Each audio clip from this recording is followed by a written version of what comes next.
이렇게 아침에 나와 주셔서 또 하나님 앞에 예배도 드리고 또 역사도 살펴보는 귀한 시간이 되어서 감사합니다. 설교 말씀에서도 있었듯이 뒤를 돌아다 보는 것은 앞을 향해서 나가기 위한 발걸음입니다.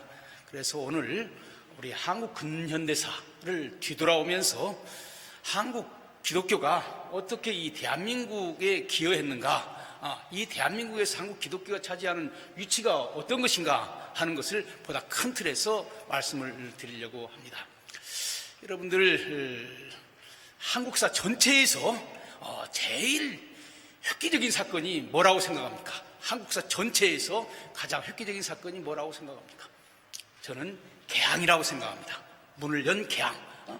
많은 사람들이 1876년 강화도 조약을 맺은 것을 개항의 출발이라고 말합니다만은 그건 일본과 조약을 맺은 거죠. 저는 이것보다는 1882년에 맺은 조미수호 통상조약이 개항의 실질적인 출발이라고 생각합니다. 왜냐하면은 강화도 조약을 맺을 때에는 조선이 생각하기를 일본은 같은 아시아에 있는 나라이기 때문에 서양에 대해서 문을 연다고 생각을 하지 않았어요. 그러나 1880년에 조미수호 통상조약을 맺을 때 비로소 우리 조선은 이제 우리가 세계와 손을 잡는다라고 하는 것을 생각을 하게 된 것입니다. 그런 점에서 1880년 조미수호 통상조약이야말로 한국이 세계를 향해서 나가는 첫 번째 발걸음이라고 생각을 합니다. 그런데 왜 개항이 한국사에서 제일 중요한 사건이냐? 지금까지 이 한반도는 대륙에서 내려오는 젖줄을 빨아먹고 살아왔습니다. 중국을 통해서 유교 문명, 불교 문명을 통해서, 불교도 인도에서 출발했지만 결국 중국을 통해서 들어오는 겁니다. 그래서 중국을 통해서 들어오는 대륙 문명을 얻어먹고 살아온 것이 말하자면 우리 한반도의 역사입니다. 그래서 대륙과의 관계, 그래서 한국사를 공부하면 거의 전부가 북방 대륙과의 관계만 얘기를 하고 있는 거예요. 그런데 여기에서 결정적인 새로운 사건이 벌어진 것입니다. 이제 대륙을 통해서 들어오는 문명의 젖줄은 한계가 됐고 새로운 방향에서 뭐가 와야 되는 거예요. 그것이 뭐냐면은 해양을 통해서 들어오는 서구 문명이라고 하는 거예요. 그러니까 다시 한번 정리해서 말씀드리면은 1880년 이전에는 우리 조선을 기름지게 하고 문명으로 만들었던 모든 것은 중국에서 왔지만은 1880년 이후에는 새로운 흐름이 오고 있는데 그건 바다를 통해서 오는 거예요. 이것을 학자들은 하나는 대륙 문명이라고 그러고 또 하나는 해양 문명이라고 말하고 있는 것입니다. 지금 전 세계에서 일어나고 있는 중요한 분쟁은요, 다 땅 가지고 싸우는 게 아닙니다. 바다를 가지고 싸우는 것입니다. 바다를 누가 차지할 것이냐라고 하는 것이 땅을 누가 차지할 것이냐라고 하는 것보다도 훨씬 더 중요한 거예요. 이런 측면에서 1880년 개항이야말로 대륙에 의존해서 살고 있던 우리 한반도를 이제 새로운 문명, 바다를 건너서 들어오는 서구라고 하는 새로운 문명과 접촉하게 된 첫 번째 계기라고 하는 거예요. 대륙 문명은 방금 전에도 말씀드렸던 것처럼 유교랄지 불교랄지 이런 걸 통해서 우리에게 전달되었습니다. 특별히 유교를 통해서 대륙의 문명이 왔죠. 그래서 조선의 정치제도는 대륙의 정치제도나 같은 거예요.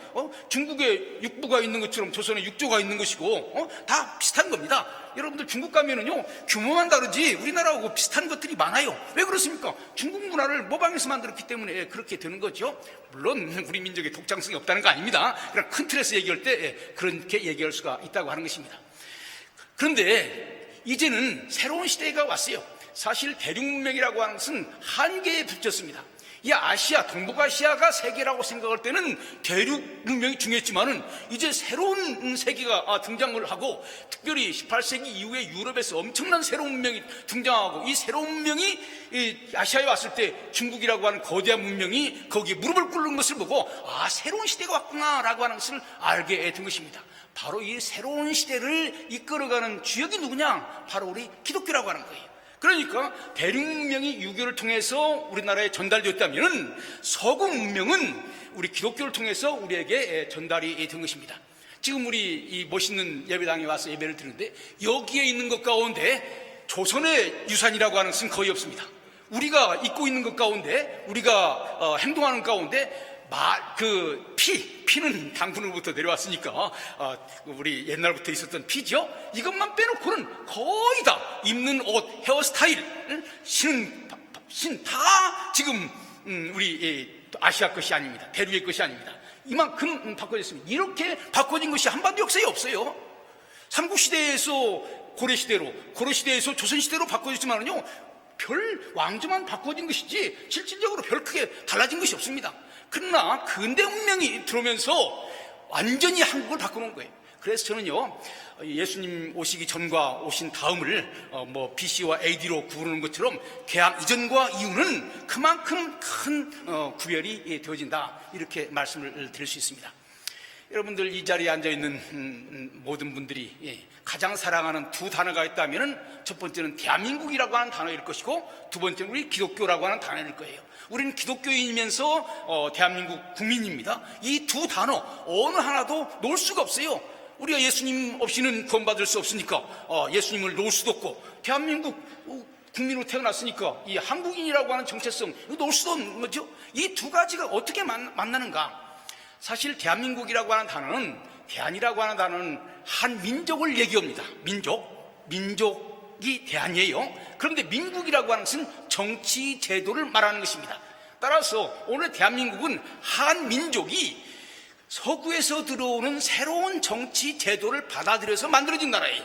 그렇기 때문에 대한민국 그럴 때 우리 한민족만 생각하면 안 됩니다.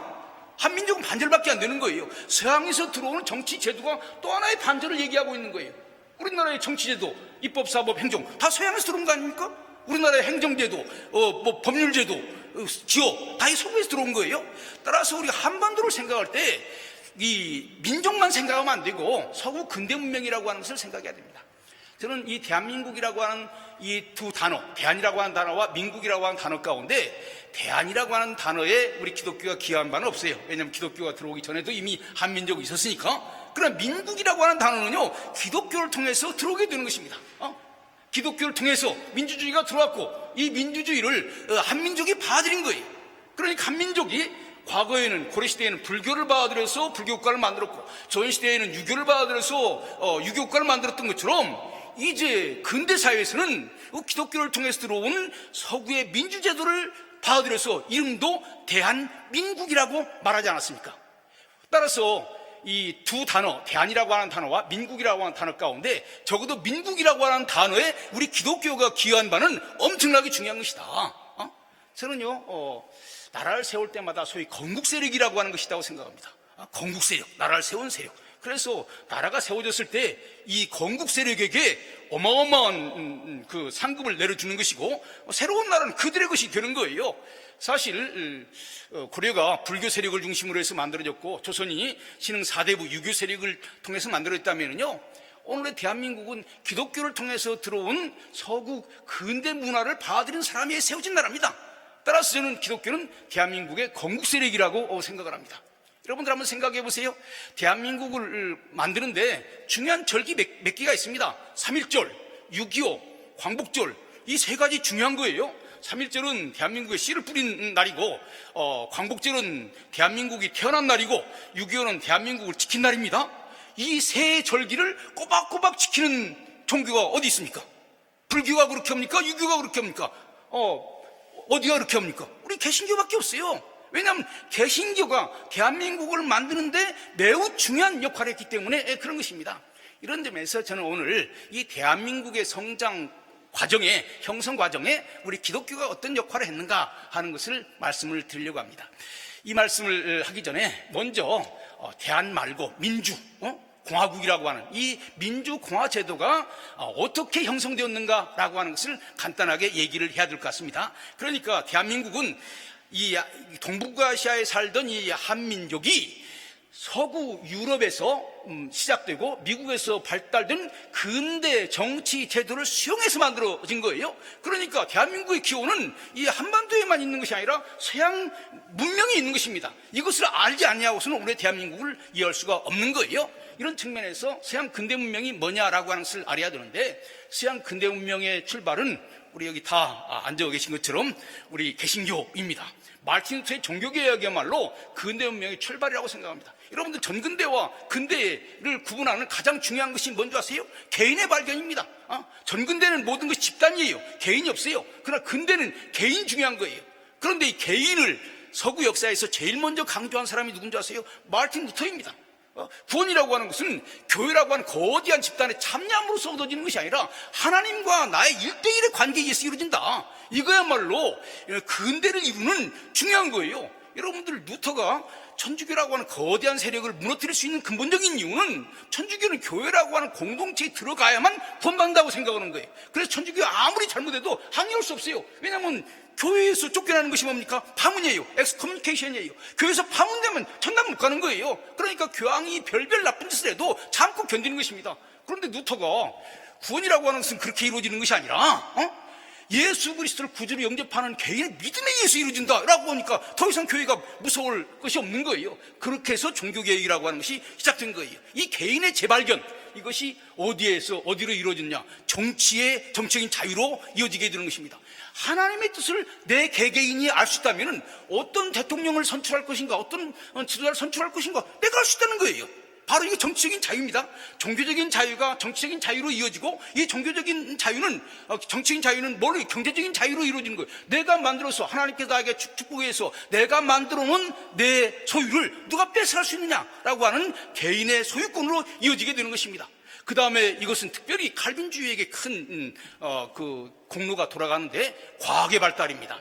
여러분들 잘 아시다시피 칼빈은 하나님이 인류에게 두 가지 책을 주셨다고 말씀했습니다.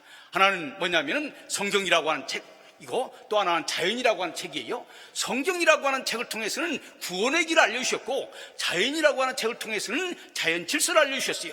따라서 우리는 성경을 열심히 연구해서 하늘나라 가는 길을 알아야 되는 것처럼 자연을 열심히 연구해서 이 세상이 돌아가는 이치를 알아야 된다. 그래서 칼빈주의자들은 성경만 열심히 공부한 것이 아니라 자연도 열심히 공부했어요. 그래서 수많은 자연과학자들 가운데서 칼빈주의자들 가운데서 나왔다고 하는 거예요. 근대 과학의 발전, 그러니까 종교적인 자유, 정치적인 자유, 경제적인 자유, 이것이 과학의 발전으로 이어져 가지고 오늘 근대 문명을 만드는 거예요. 경제학자들의 주장에 의하면요, 태초부터 18세기까지 인류는 별 발전이 없었다는 겁니다. 그래프를 보면요, 태초부터 그냥 18세기까지는 평범하게 살아왔어요. 다른 말로 한다면 고려시대의 사람이나 조선시대의 사람이나 별로 차이가 없었다고 하는 거예요. 시간이 없기 때문에 뭐 자세한 얘기는 할 수 없지만은, 얼마 전에 제가 익산에 간 적이 있었는데, 익산에 가보니까 왕궁터가 있더라고요.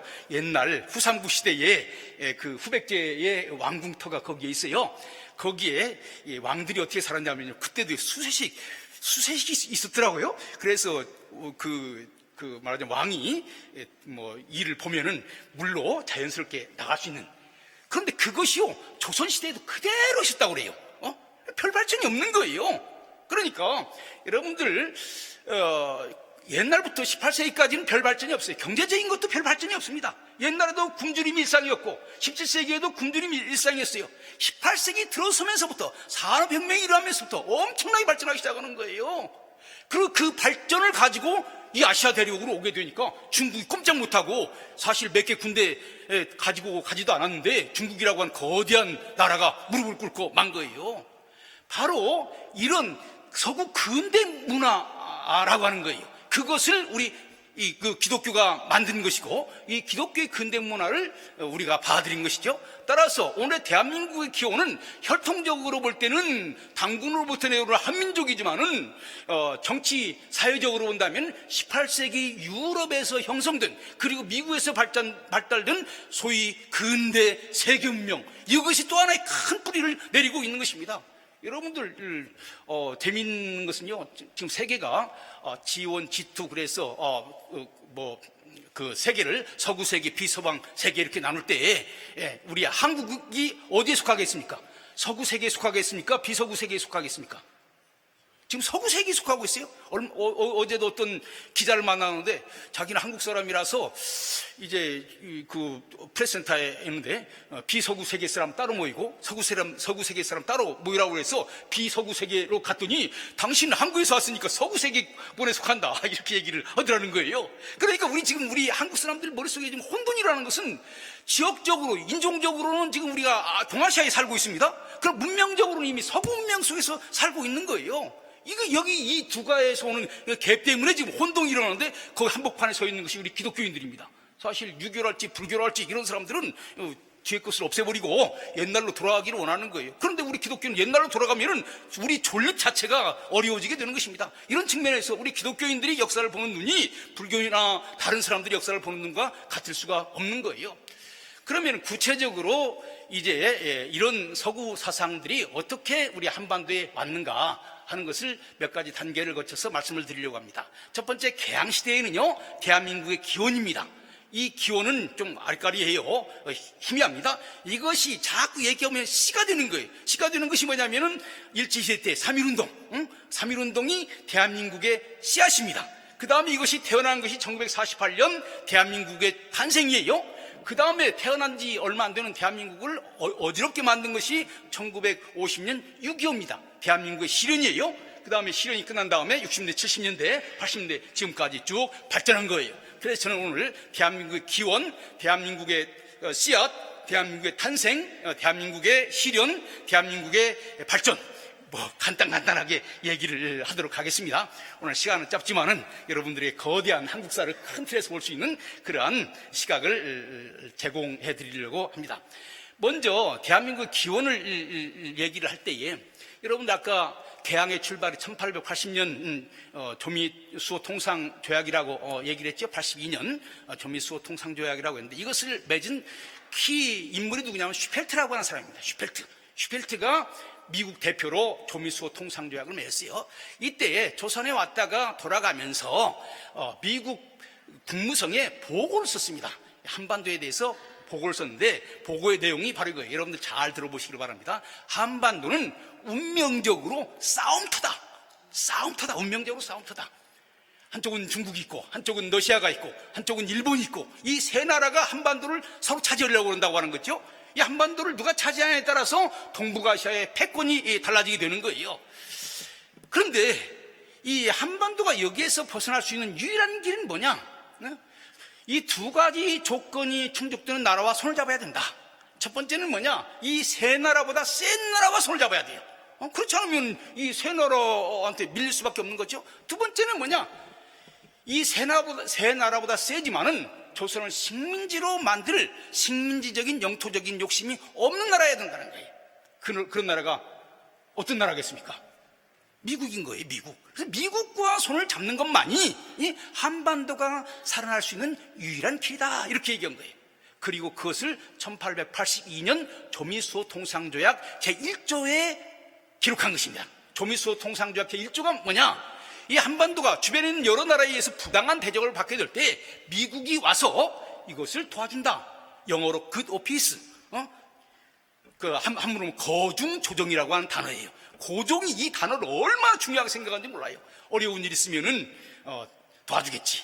그런데 여러분들 미국이 그렇게 쉽게 도와주지 않았어요. 제가 어렸을 때만 해도 국제 정세에 대해서 이런 말이 있었습니다. 소련에 속지 말고 미국을 믿지 마라. 조선아 조심하라. 일본은 일어난다. 중국에 대해서는 말이 없어요. 중국에 대해서는 너무 복잡해서 뭐라고 설명할 수가 없었던 것 같아요. 그러나 미국을 믿지 말라라고 할 때는요, 우리 한국 사람들의 오랜 역사적인 경험이 있습니다. 미국 사람들이 거중조정이라고 하는 말은 썼지만은 쓴 미국 사람들은 다 잊어버렸어요. 저기 동북아시아의 조그마한 나라에 대해서 신경 쓸 그런 여유가 없는 거죠. 세계 국제적 정세가 복잡한데. 그래서 이런 가운데서 이제 고종은 거중조정 그 말만 믿었는데 이럴 때에 새로운 구원자가 오게 된 것입니다. 고종은요 거중조정 그것 보고 미국이 와서 도와줄 줄 알았어요. 그런데 미국이 안 도와주는 거예요. 사실은 푸트라고 하는 공사가 초대 공사인데 미국 국무성에서 훈령을 내리기를 너 조선에 가면은 조선 문제에 대해서 절대 개입하지 말아라.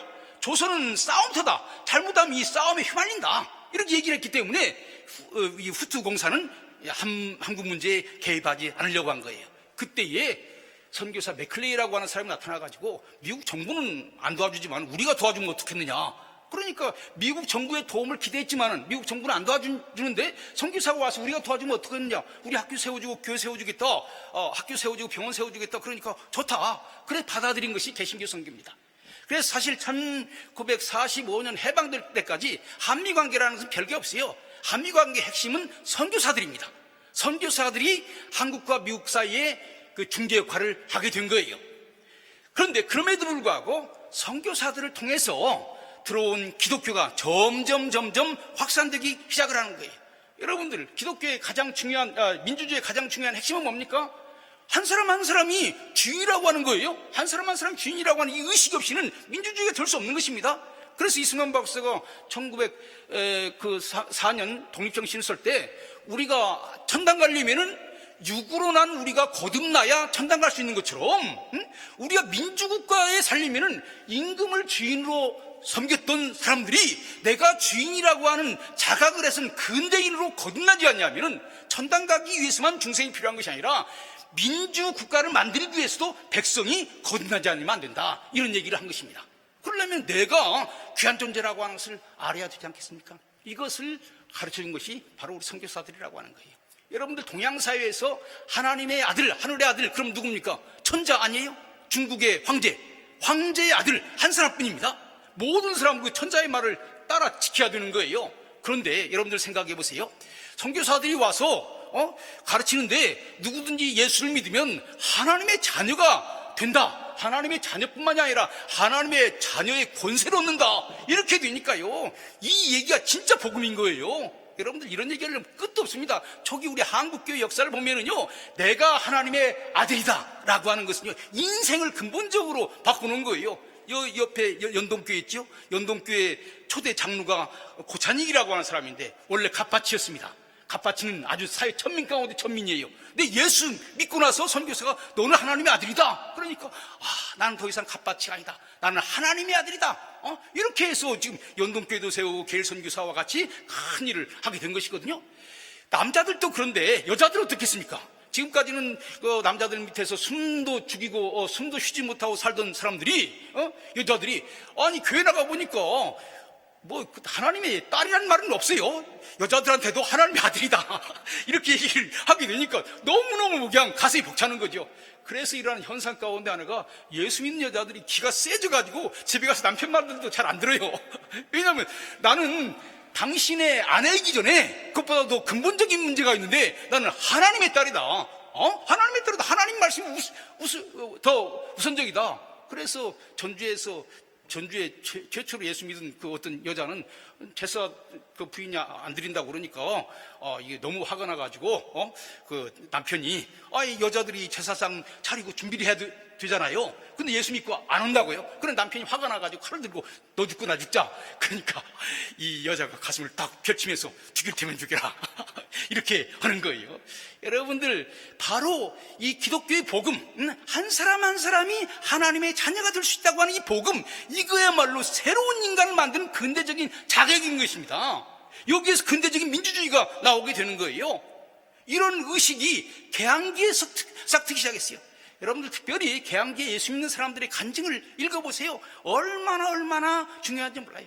한 가지만 더 얘기한다면 왜 유교를 버리고 기독교로 왔느냐, 유교 학자한테 물어보니까 유교는 선생님이고 공자는 선생님이고 예수님은 하나님은 아버지니까 선생님 학교 가서 공부하고 집으로 오면 아버지 집으로 와야지, 그렇게 설명을 했다는 거예요. 상당히 재밌는 얘기들이 많아요. 그래서 우리 한국 교회 역사에 아주 무궁무진한 귀한 일들이 많이 생겼습니다. 시간이 없으니까 그 다음에 3.1 운동에 대해서 얘기를 하겠습니다. 그러면 이렇게 국민 한 사람 한 사람이 주인이 돼야 된다고 하는 이 민주의식이 머릿속으로만 왔다 갔다 해서는 안 돼요. 구체적으로 문서로 남겨야 된다고요. 문서로 남긴 것이 3.1 운동입니다. 3.1 운동의 문서 크게 두 가지예요. 하나는 김희독립선언서가 있고 또 하나는 대한민국 임시헌장이 있습니다. 기미독립선언서는 3월 1일 날 발표한 것이고 대한민국 임시헌장은 4월 11일 날 발표한 거예요. 기미독립선언서 첫 장에 우리는 독립국인과 자주민, 독립과 자유라고 하는 것을 강조하고 있습니다. 그런데 이 독립과 자유가 어디 나오는 말이냐면요, 미국 독립선언서 제일 마지막에 나오는 단어예요. 그러니까 우리나라의 기미독립선언서는 미국의 독립선언과 연결이 되는 것입니다. 제가 이 역사적으로 여러 가지 얘기를 할 수 있어요. 시간이 없으니까 생략을 하기로 하고, 바로 이런 것들을 독립과 자유를 보다 구체적으로 명시한 것이 4월 11일 날 대한민국 임시헌장입니다. 이 대한민국 임시헌장의 전통을 따라서 오늘 대한민국 헌법이 있는 거예요. 그런데 이 대한민국 임시헌장의 첫 줄이 뭐라고 되어 있는 줄 압니까? 대한민국은 민주공화국이다. 이제 씨를 뿌린 거예요. 씨를 뿌린 것입니다. 말을 많이 하면은 말이 씨가 된다고 그러죠? 저희 참 우리 한국 사람들의 말이 멋있는 말이라고 생각해요. 우리 조선이 망했을 때요, 대한제국이 망했을 때 사람들 가운데 대다수의 많은 사람들은 조선으로 돌아가자는 사람 별로 없었습니다. 그것은 소수의 의병, 유교의 찌들은 의병들 몇 사람만 그러고, 이왕에 망했으니까 새로운 나라를 만들자라고 하는 새로운 나라를 만드는 운동으로 이루어진 거예요. 이런 운동이 제일 많이 일어난 것이 미국입니다. 그래서 대한인 국민회라고 하는 것을 만들어서 그런 것을 연습했다고요. 거기에 주역이 안창호인 것입니다. 어쨌든 간에 오랫동안 사람들 마음속에 우리가 주인이 된 그런 나라를 만들자라고 하는 생각들이 있었고, 이런 생각들을 가지고 이제 3.1운동 이후에 앞으로 우리가 어떤 나라를 만들 것인가 라고 얘기했을 때 1조에 대한민국은 민주공화국이다, 이렇게 정한 거예요. 씨가 뿌려진 것입니다. 그런데 여기에 우리 기독교가 중요한 역할을 한 것입니다. 바로 이런 사상의 근원이 기독교일 뿐만이 아니라, 여러분들 3.1운동에 대해서도 많은 사람들이 오해를 하고 있습니다. 우리 국내 3.1운동만 보면은 천도교와 기독교가 비슷비슷한 역할을 했다고 생각할 수 있습니다. 3.1운동을 크게 보면 세 단계로 나눠서 얘기할 수 있어요. 하나는 준비 단계, 하나는 실행 단계, 하나는 후속 단계. 준비 단계는요, 미국, 일본, 상해에서 일어났는데 다 우리 기독교인들이 한 겁니다. 다른 종교는 하나도 없어요. 그 다음에 국내에서 일어났을 때는 천도교와 우리 개신교가 같이 한 것이고, 상해로 갔을 때는요, 개신교가 주도하고 여기에 천도교 대신에 대종교가 들어왔던 것입니다. 이런 점에서 3.1운동을 전체적으로 보면은요, 우리 기독교가 미친 영향이 큰 것입니다. 그래서 이런 기독교적인 정신 아래 아까 얘기한 대한민국은 민주공화국이다라고 하는 그런 말이 나올 수 있게 된 것입니다. 3.1운동, 여러분들 대한독립만세 누구 들으라고 외쳤겠습니까? 누구 들으라고 대한독립만세 외쳤죠? 국제사회에게 호소한 것입니다. 제1차 세계대전 이후에 국제사회를 향해서 우리를 독립시켜달라고 외친 것이 대한독립만세예요. 그러면 여기에 서울에서 아무리 많은 사람들이 대한독립만세를 외친다고 해도 국제사회에 들립니까? 누가 전달해주는 사람이 있어야 될 거 아니겠어요? 누가 이런 일을 한 줄 아세요? 이 땅에 와 있던 선교사들이 한국에서 일어난 이 독립운동을 세계에 알린 거예요. 선교사들이 없이는 이것은 우물 안에 개구리 우물 안에서 외친 소리 끝나고 마는 거예요. 이런 외침을 전 세계로 알린 것이 선교사들을 통해서 그랬습니다. 일제시대 때 우리 기독교가 한 가장 중요한 일은 이 한반도와 세계를, 서구 세계를 연결하는 통로가 됐다는 거예요. 그 통로를 통해서 우리 김재준 목사님 같은 분도 미국 가서 공부를 하고 서구 근대 문명을 배우고 이렇게 되는 거죠. 이 통로가 없었더라면요, 일본 사람들이 우리를 완전히 지배했을 거예요. 그래서 일본 사람들은 우리 기독교를 매우 싫어하게 되는 것입니다. 그리고 이제 그러나 이렇게 1919년 3.1운동 했다고 해서 바로 대한민국이 만들어졌더라면 얼마나 좋았겠습니까? 그런데 그렇지 않았어요. 1919년 독립 만세를 외쳤지만은 실질적으로 대한민국이 독립한 나라가 된 것은 1948년 됐다고요. 45년에서 48년 사이는요, 해산의 진통을 겪는 매우 어려운 상황이었습니다. 원래는 3.1운동을 통해서 민주공화국을 만들려고 했는데 그때는 미국이 도와줄 줄 알았어요. 근데 미국이 안 도와줬어요. 그러니까 일부 사람들이 미국이 도와주면 좋지만 미국이 안 도와주니까 우리가 다른 대안을 찾아야 되지 않겠느냐. 그럴 때 소련이 1917년 볼셰비키 혁명을 일으키고 우리가 도와주겠다, 약속을 우리가 도와주겠다. 그러니까 미국 줄에 섰던 많은 사람들이 다 소련 줄에 쓴 거예요. 그때 김규식도 소련 줄에 서게 된 것입니다. 많은 사람들이 그랬어요. 많은 사람들이. 그때 여운형도 그때 소련 줄에 쓴 거예요. 원래 미국 줄에 섰었는데 소련 줄에 쓰게 된 거예요. 그러니까 해방되었을 때 두 세력이 싸운 거예요. 하나는 인민공화국을 만들 것이냐, 또 하나는 민주공화국을 만들 것이냐. 이 어마어마한 싸움이 1945년에서 48년 사이에 일어나게 된 것입니다. 그러면은 여러분들 지정학적으로 보면은요, 소련이 여러 가지로 유리합니다. 소련은요, 두만강만 넘어오면은 바로 영향력을 행사할 수 있습니다. 미국은요, 태평양을 건너와야 돼요. 그렇기 때문에 태평양을 건너오려면 너무너무 멀어요. 그러면 이 소련이 두만강을 넘어서서 공산주의를 파견해서 인민공화국을 만들려고 하는 그 세력을 어떻게 해서 태평양을 건너서 그것도 해방 직후에 늦게 온 미국이 오늘 대한민국을 만들 수 있는가? 그 몇 가지 요소가 있는 것입니다. 그 가장 중요한 것이 우리 기독교예요. 기독교가 있어서 미국과 손을 잡고 오늘 대한민국을 만든 것입니다. 미군정 안에는요, 선교사들 자녀들이 많이 있었습니다. 1세 선교사들은 와서 복음을 전했지만은 2세 선교사들은 한국을 공부를 해가지고 미국 가가지고 많은 것들을 하게 되었어요. 몇 분 남았습니까? 예. 어쨌든지 간에 간단하게 얘기를 하겠습니다. 그래서 네 가지 요소, 기독교가 기여한 네 가지 요소를 얘기하면, 첫 번째는 미군정 내에 우리 선교사들을 중심으로 한 기독교 세력이 많이 있었다. 두 번째는 해방 공간에 새 나라를 만들겠다고 나선 지도자들은 거의 기독교인이었다고 하는 거예요. 이승만, 김구, 김규식, 여운형, 박헌영.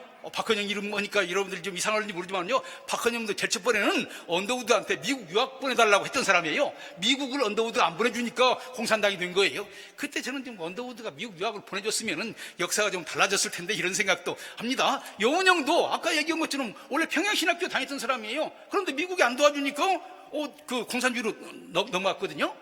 그 다음에 이승만, 김구, 김규식은 말을 껐고요. 소위 내노라는 그 지도자들이 기독교 출신이었다고 하는 것, 이것만 가지고는 안 됩니다. 지도자만 가지고 안 돼요. 이 대중들이 일어나야 돼요. 첫 번째로 얘기할 수 있는 대중 뭐냐, 북한에서 월남 기독교인들입니다. 월남민들. 남한 사람들은 공산주의가 뭔지 몰랐어요. 북한의 사람들은 공산주의를 알았습니다. 우리 강원영 목사님, 김재준 목사님도 마찬가지예요. 그분들도 공산주의 치하에서 월남한 사람들입니다. 그렇기 때문에 그분들도 공산주의가 되는 것은 원하지를 않은 거예요.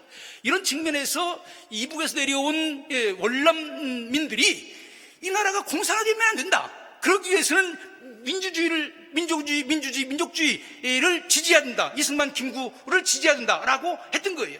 그 다음에 또 한 가지는 이남에 있었던 많은 기독교인들, 이남에 있는 많은 기독교인들, 이남에 각 지마다 큰 교회들이 있습니다. 제가 해방 3년을 집중적으로 연구를 했는데, 해방 3년의 역사를 보면은요, 각 지역에 있는 큰 교회 목사님들이 독립족성 국민회의라고 하는 단체가 있습니다. 이승만을 도와서 나라를 만든 가장 중요한 정당이 독립족성 국민회의입니다. 전국회 있을 때 한민당보다도 더 많은 국회의원을 배출한 단체가 독립족성 국민회의. 독립족성 국민회의 각 지역의 지부들이 목사님들입니다. 예를 든다면 충북 구현직 목사님, 나중에 기장 총회장을 했습니다. 전북 배은희 목사님, 이분도 나중에 기장으로 갔어요. 전남 이남규 목사님, 그분 기장 총회장 하셨어요. 서울에 또 박용희 목사님, 그분도 기장 총회장을 하셨습니다. 제가요, 한국 근현대사를 살펴보니까 대한민국을 만드는데 기장에 총회장 하신 분들이 많이 중요한 일을 했습니다. 여러분들, 이승만 박사를 도와서 기독교적인 대한민국을 만드는데 기여한 두 분 목사님을 든다면은, 한 분은 이북에서 내려오는 이윤영 목사님, 감리교 목사님입니다. 이남에서는 이남에 있는 기독교인들 하나로 묶어가지고 이승만 박사를 도와서 독립족성 국민회를 만드는데 결정적인 역할을 한 분이 배은희 목사님입니다. 배은희 목사님, 전주에 계신 분이에요. 이 두 분이 이승만의 가장 중요한, 한 분은 월남민을 대표해서, 한 분은 이남의 기독교를 대표해서 중요한 일을 했습니다. 참고로 배은희 목사님은 1946년 장로교 총회에서 1회 해방유 1회 총회장을 하신 분입니다. 이런 점에서 오늘의 대한민국을 만드는 데는 이런 기독교인들의 적극적인 후원이 없었더라면 오늘의 대한민국은 만들어질 수가 없는 거예요. 이승만, 김구 다 외국에서 온 사람들입니다. 국내적인 기반이 없어요. 누가 이 사람들과 더불어서 새로운 나라를 만들어야 되겠다 했겠습니까? 바로 우리 기독교인들이 그렇게 한 거예요. 어떤 정치학자는 이런 얘기를 하더라고요. 월남도 분단되었고 한반도도 분단되었는데, 월남은 공산화되었는데 한반도는 공산화되지를 못한 근본적인 이유는 뭐냐? 월남에는 남한에 있는 것과 같은 개신교 세력이 없었다. 그렇기 때문에 미국이 와서 손을 잡고 이러려고 해도 안 되는 거예요. 지금 이란 전쟁도 미국이 아무리 이란의 민주국가를 만들려고 해도 이란 내에서 이것을 호응해주는 사람이 없으면 안 되는 거예요. 그러니까 미국이 중요한 역할을 하고 이승만, 김구가 중요한 역할을 했지만은 동시에 이 국내 기독교인들이 여기에 같이 힘을 합해가지고 같이 동행하지 않았더면 안 되는 것입니다. 그래서 대한민국의 탄생에 우리 기독교가 중요한 역할을 한 거예요. 그 다음에 대한민국의 시련 6.25입니다. 이 북한은요, 어떤 전략을 썼냐면은 먼저 북한에다가 공산주의 기지를 만들고 이것을 민주기지론이라고 합니다. 여러분들 조금 연구를 하면 알겠지만은 공산주의자들이 민주라고 하는 말을 쓸 때, 혹은 좌익이 민주라는 말을 쓸 때 그것은 우리가 말하는 민주가 아니라고 하는 것을 잘 알아야 됩니다. 그것은 공산주의를 의미하는 거예요. 어쨌든지 간에 민주기지론을 확고하게 만들어서 그 다음 국토 완전히 정복한다라고 하는 민주기지론과 국토 완정론을 가지고 있었어요. 그래서 1950년 6.25 전쟁을 일으키게 된 거죠. 6.25 전쟁을 일으키게 되니까 여러분들 잘 아시다시피 근본적으로 북한의 공산주의자들이 막 내려와 가지고 우리를 낙동강까지 밀고 내려왔습니다. 이것을 막아준 것이 유엔군이 막았고 미군이 막았죠. 그럼 어떻게 그 사람들이 오게 되었는가? 여기 한 가지만 얘기하면은요, 여러분들 1950년 애치슨 선언, 애치슨이 1950년 1월 달에 프레스클럽에서 연설했습니다. 이 연설문 전문이 일본 도쿄대학에 그대로 나와 있어요. 미국 외무성에서 발표하는 요약된 정리된 것 말고 원래 한 말 그대로 녹취해서 쓴 거 보면은요, 이렇게 말하고 있습니다. 한국과 미국의 관계는, 미국과 한국의 관계는 정부와 정부와의 관계가 중요한 것이 아니다. 미국 국민과 한국 국민 사이의 관계가 중요하다. 그런데 미국 국민과 한국 국민의 관계가 뭘 의미하는 것이겠습니까? 선교사를 통해서 말하는 기독교 관계인 거예요. 그래서 그 뒤에 이제 돌레스를 보냈고, 돌레스가 나중에 아이젠하워 그 시절에 국무장관까지 했습니다마는 이분이 영락교회에 와서 기도회에 참여를 했습니다. 영락교회 신자들이 모여가지고, 하나님, 우리 북한에서 내려왔는데, 자유를 찾아서 내려왔는데 이 남한마저 공산주의가 되면 우리는 어디로 가겠습니까? 이렇게 하나님 앞에 간절히 기도하는 것을 이 돌레스가 들었다고요. 돌레스가 그 얘기를 듣고 일본으로 가서 메가더를 만나는데 바로 그때의 6.25 전쟁이 일어난 거예요. 돌레스가 한국을 방문하고 일주일 후에 6.25 전쟁이 일어난 것입니다. 이승만 박사가 메가더한테 전화했을 때 바로 그 옆에는 돌레스가 있었습니다. 메가더는 제일 첫번에는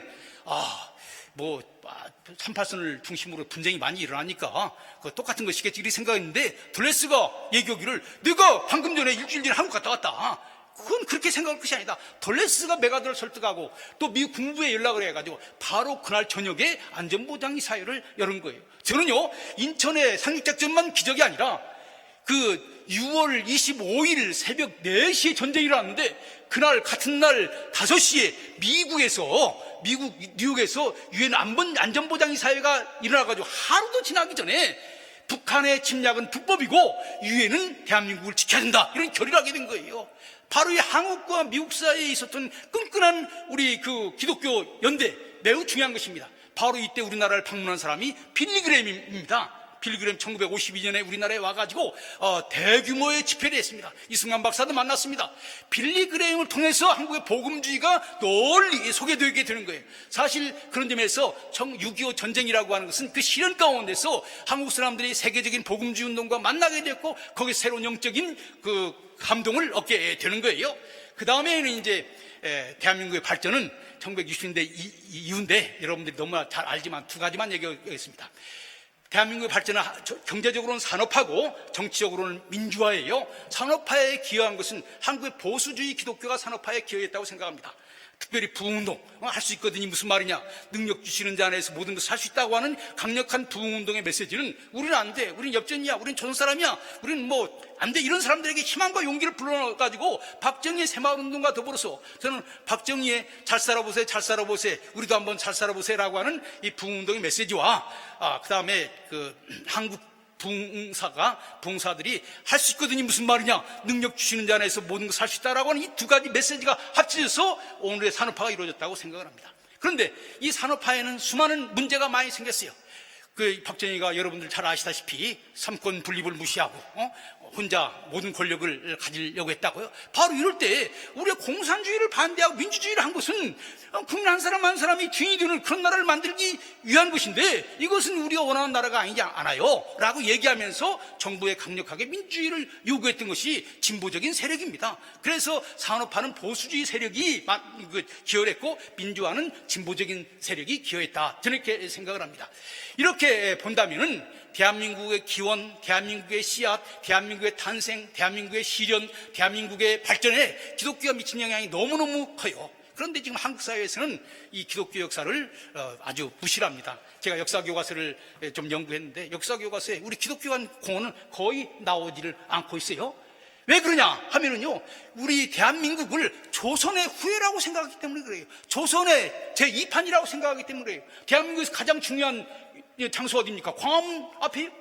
광화문 앞에요. 누가 서 있습니까? 세종대왕, 이순신 장군, 조선 사람만 거기 있는 거예요. 이 대한민국을 만들기 위해서 가장 중요하게 일하는 사람들에 대한 업적이 우리 사람들 사이에 외쳐지지 않는 거예요. 다른 사람들은 그럴 수 있어요. 왜냐하면 불교는 별 관계 없고 유교도 별 관계 없습니다.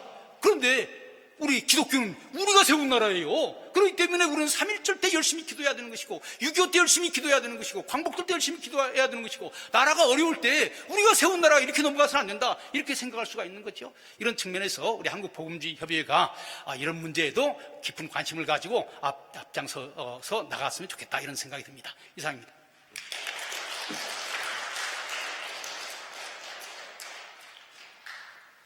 네, 감사합니다. 한국 근현대사에 대해서 알면 알수록 기독교를 빼면은 대한민국을 설명할 수 없다라는 생각이 계속 떠오릅니다. 너무나 감사한 역사고 계속해서 우리가 나가야 될 그런 역사라고 생각을 합니다.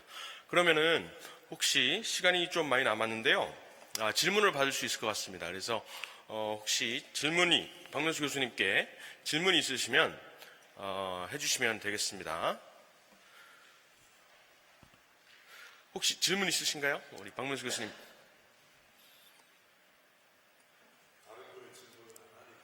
네.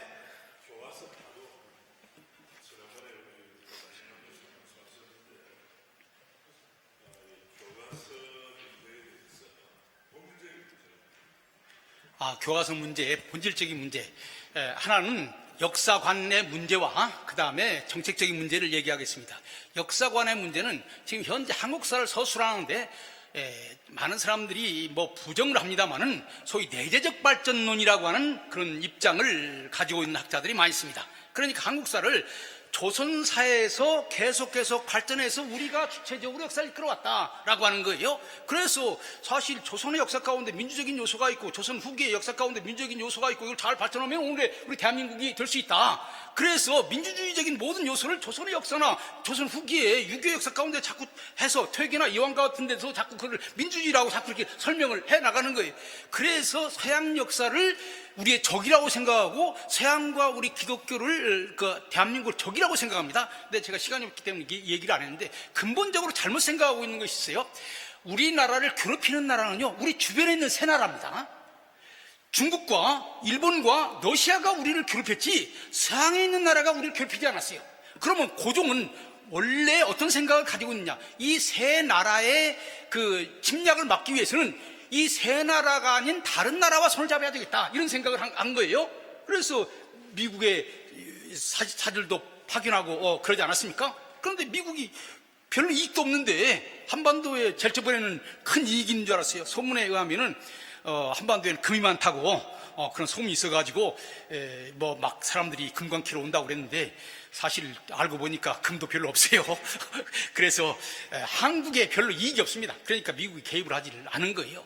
그런데 결국 해방 이후부터 미국이 오기 전까지는요, 중국, 일본, 러시아가 돌아가면서 우리를 괴롭혔던 거예요. 근데 미국이 오면서부터 주변의 세 나라가 우리를 괴롭힐 수가 없게 되는 거예요. 이런 측면에서 한국사를 보는 데 있어서 좀 새로운 시각이 있어야 된다. 그래서 오히려 주변의 세 나라의 공격을 막기 위해서는 서구의 발전된 문명과 손을 잡고 우리가 강한 나라가 되어서 이 주변의 공격으로부터 막아야 된다라고 이렇게 생각을 해야 되는데, 그것이 아니라 서구의 기독교 세력을 적대 세력으로 생각하고 있는 거예요. 이게 왜 그런지 압니까? 막신 때문에 그런 거예요. 공산주의는 자본주의를 적이라고 생각하고 있는 거예요. 그래서 우리의 적인지를 계산해 보지도 않고 막스주의가 가르쳐주는 적을 그대로 우리의 적으로 받아들인 것입니다.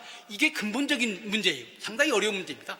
두 번째는 이건 테크니컬한 문제고 법적인 문제인데, 교과서를 쓰려면은요, 교육 과정이라고 하는 것이 있고, 그 다음에 지필 지침이라고 하는 것이 있습니다. 교육 과정에 의하면은 앞으로 교과서를 어떻게 써야 된다라고 하는 내용이 있고, 지필 지침은 그것을 구체적으로 한 것인데, 지금 현재 역사 교과서는요, 과거에는 고려시대 때는 불교를 자세하게 서술해라, 조선시대에도 유교를 자세하게 서술해라, 이렇게 되어 있습니다. 조선 후기에도 천주교와 천주교에 대해서도 어느 정도 서술하도록 되어 있습니다.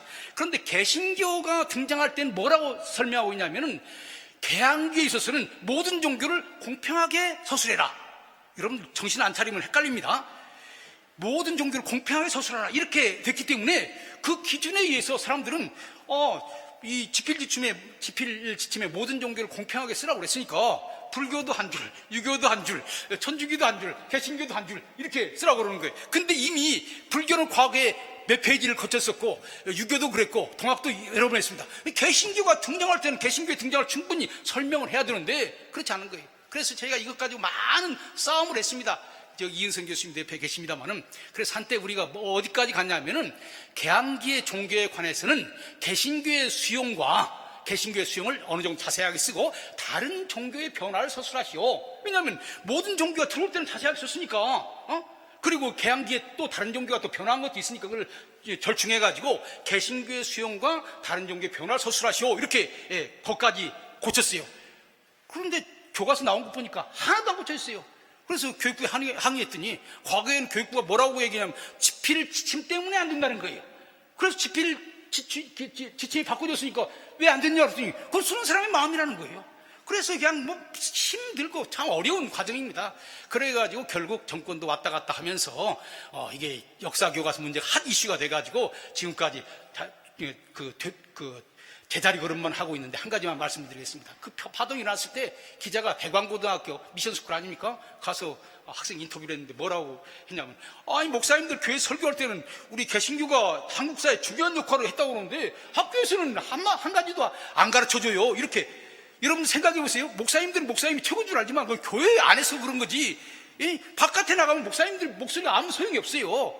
그래서 이 교과서를 제대로 바꾸지 않으면은 한국 기독교는요 참 어려운 겁니다. 이런 측면에서 역사 교과서 개정 문제도 저희도 오랫동안 한 10년 20년 싸우다가 지쳐가지고 요즘 좀 주저앉고 있는데, 여러분들 관심 많이 가져주시기 바랍니다. 이상입니다. 질문. 강의가 워낙 탁월하시고 아주 요점을 탁탁 잘 집어주셔서 참 좋은데,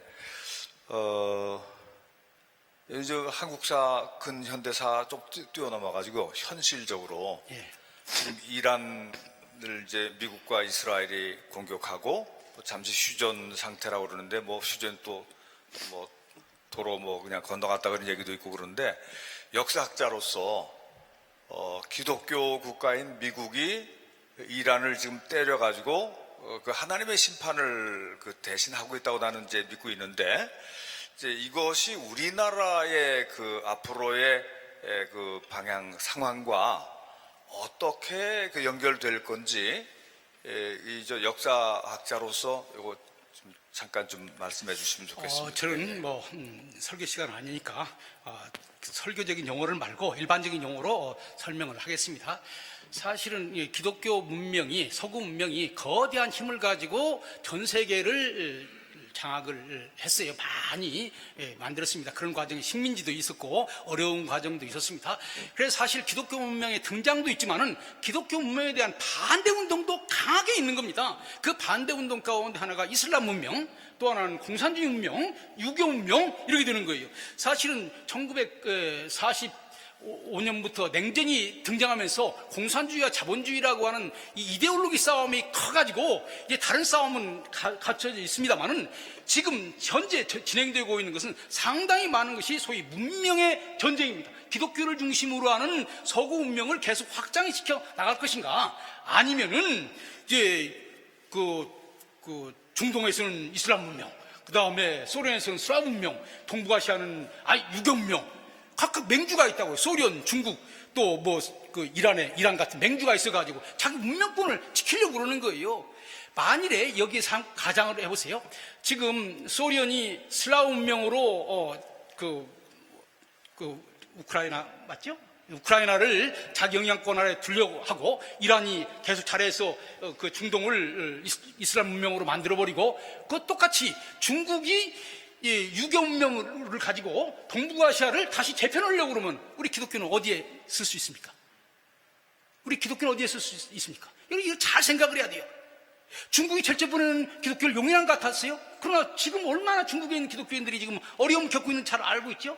따라서 지금 우리로서는 지금 잘못된 문명이라고 이런 말은 하기가 좀 매우 조심스럽습니다만은 지금 과거의 문명을 새로운 문명으로 바꾸고 이 새로운 문명으로 전환될 때에 정치적으로도 민주주의가 될 수 있고 그 다음에 사회적으로도 여성도 제대로 될 수 있고 그 다음에 그 경제적으로도 발전할 수 있는 거예요. 그래서 저는요, 오늘날 우리 기독교의 가장 중요한 것은 우리가 걸어온 길, 18세기 유럽에서 출발하고 미국에서 발전한 근대 기독교 문명이 그래도 세계에서 가장 멋있는 문명을 만들었고 수많은 사람들을 해방시켰고 경제적으로 나은 세상을 만들었고 정치적으로 나은 세상을 만들었다고 하는 이 확신을 가져야 되는데 이 확신이 제일 먼저 무너진 것이 유럽이에요. 유럽이 무너져가지고 우리가 잘못했다 그러고 막 받아들이니까 유럽이 지금 저 모양이 되는 것이거든요. 따라서 제가 생각할 때는 우리가 걸어온 길, 우리의 조상들이 선교사들이 걸어온 길에 대해서 긍정적으로 생각하고 여러분들 기독교 문명을 받아들이지 않은 다른 나라 보세요. 아직도 여자들이 인간 대접을 받고 있습니까? 공산주의 국가 보세요. 인간 대접을 받고 있습니까? 미국도 잘못하는 건 많아요. 그러나 그런 나라들을 생각을 해보면은 우리 어느 쪽을 선택하는 것이 나은 건지 하는 것을 판단할 수 있으리라고 생각을 합니다. 시간이 질문 하나 드리겠습니다. 예. 박 교수님 감사합니다. 이제 교수님이 이제 아주 거시적인 틀에서 기독교 영향력에 대해서 말씀을 많이 해주신 감사한데 이제 그 민주화 측면에서 앞으로 조금 연구를 부탁드리고 또 같이 생각해야 될 부분이 그 45년부터 48년 사이에 그 공산주의 추종 세력들이 많았잖아요. 그분들이 이제 48년에 대한민국이 그 건국되면서 우리 소위 말하는 민주화 세력이 쭉 정권을 잡아왔지만은 그 사람들이 계속 그 수면 밑에서 잠식을 하고 있단 말이죠. 그 세력들이 쭉 지금까지 키워져 나왔기 때문에 거기에 대한 좀 계보 연구가 좀 필요하지 않는가 하는 생각을 좀 드리고, 그 다음에 제가 이제 부마항쟁의 주역입니다. 부마항쟁. 부마항쟁. 제가 군사재판 받고 마침 제가 최후 진술에서 재판장 세 사람이 다 공감하는 진술을 한 바람에 고신대, 그때는 고려신학대학이죠. 2명, 저하고 조충일은 공소기각하고 이렇게 나오게 됐는데, 그때 이제 우리 부산대하고 학생들하고 같은 감방에 있었는데, 기독교인은 저 한 사람밖에 없었습니다. 그래서 내가 늘 새벽 5시 되면 감방 안에서 기도했던 것을 부산대 후배가 늘 증언도 하기도 했는데, 그건 제가 무슨 말씀을 드리고 나면 그 민주화에 그 소위 말하는 진보주의 기독교가 기여를 했다고 하지만 부산 쪽에서는 적어도 보수의 진술하고는 고신대 학생들이 그때 신대원까지 합쳐서 400명이 안 되는데 거의 다가 참여하고 하는 이런 게 있었기 때문에 조금 보수 교단에 대한 좀 오해가 좀 풀어졌으면 좋겠고, 그래서 그 개신교의 민주화 측면에 북한 공산주의 세력들이, 북한이 또 박정희 정권이라는 걸 무너뜨리기 위해서 계속 일본 조총련하고 들어와서 작업을 한 그런 역사가 있었기 때문에 그런 부분에서 좀 더 이제 정밀한 좀 연구가 있어가지고 기독교에 순수하지 못했던 그런 그 민주화 운동 이런 것들도 이제 좀 가려내고 분석을 할 필요가 있지 않겠나 하는 부분에서 좀 말씀을 드리고 싶습니다. 좀 거기에 대해서 말씀을 드리면요, 이 민주주의라고 하는 단어가 해방 직후부터 크게 논쟁이 됐던 겁니다. 여러분들 해방 직후에 한반도 문제를 모스크바 의상회담에서 결정했는데, 모스크바 의상회담에서 한반도 문제를 결정하는 모스크바 그 선언에 이런 내용이 들었습니다. 한반도에 독립적인 민주주의 국가를 만든다, 이렇게 되어 있습니다. 그건 미국과 소련이 합의했어요. 그런데 문제는 뭐냐? 어떤 민주주의냐라고 하는 것이 거기에 기록되지 않은 거예요. 그래서 해방 공간에서 가장 큰 논쟁은 뭐냐면은 1947년 6월 달에 이승만 박사하고 김구가, 이승만 박사는 미소공유회를 반대했기 때문에 이제 사람들이 이승만 김구한테 공격을 한다고. 왜 너희들이 미소공유회를 반대하느냐. 그러니까 이승만 김구가 미 군정한테 혹은 모스크바 측에게 한 것이, 당신네들이 여기 있다가 지금 민주주의적인 독립정부를 만든다고 했는데 이 민주주의가 과연 어떤 민주주의냐, 미국식 민주주의냐 소련식 민주주의냐. 그러면 공산주의자들 잘 민주주의라고 말합니다. 미국식 민주주의냐 소련식 민주주의냐, 이 둘 중에 어느 쪽인지 확실하게 해달라 이렇게 요구를 했어요. 지금도 많이 지금 논쟁하고 있는 핵심 밑바닥에 들어가면은 미국식 민주주의냐 소련식 민주주의냐라고 하는 것이 대립하고 있습니다. 사실 제가 아까 진보적인 세력이 한국 민주화에 기여했다고 했을 때 그것은 60년대 70년대까지 민주화 운동을 얘기를 하는 거예요.